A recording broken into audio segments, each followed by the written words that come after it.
বালুরঘাটে ভরদুপুরে acid হামলা, গুরুতর জখম মহিলা। জনবহুল এলাকায় ভরদুপুরে অ্যাসিড হামলার ঘটনায় চাঞ্চল্য ছড়ালো দক্ষিণ দিনাজপুরের বালুরঘাটে।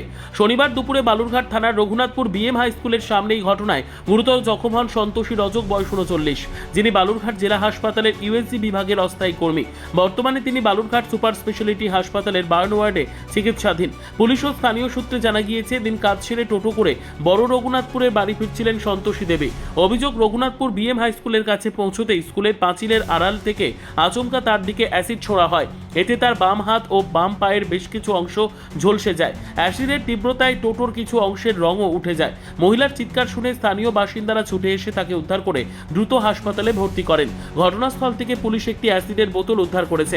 আক্রান্তের পরিবারের দাবি, জমি বিক্রি সংক্রান্ত বিবাদের জেরেই পরিকল্পিতভাবে এই হামলা চালানো হয়েছে। পরিবারের অভিযোগ, গত কয়েকদিন ধরে এই বিষয় নিয়ে অশান্তি চলছিল এবং ঘটনার দিন দুপুরেও দুই অচেনা যুবক এসে হুমকি দিয়ে যায়। খবর পেয়ে বালুরঘাট থানার পুলিশ হাসপাতালে পৌঁছে ঘটনার তদন্ত শুরু করেছে।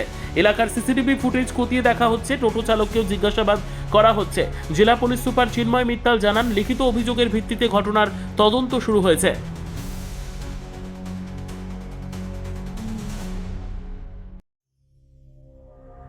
সংবাদটি নিবেদন করছেন স্বস্তিলোক উৎসব ভবন, গঙ্গারামপুর, দক্ষিণ দিনাজপুর। সর্বোত্তম সুযোগ সুবিধে রয়েছে আতিথেয়তায়।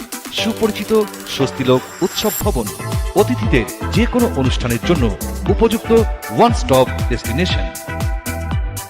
আমরা আপনার বিশেষ অনুষ্ঠানটিকে অবিস্মরণীয় করে তুলি। স্বস্তিলোক উৎসব ভবন, শিববাড়ি রোড, গঙ্গারামপুর, দক্ষিণ দিনাজপুর।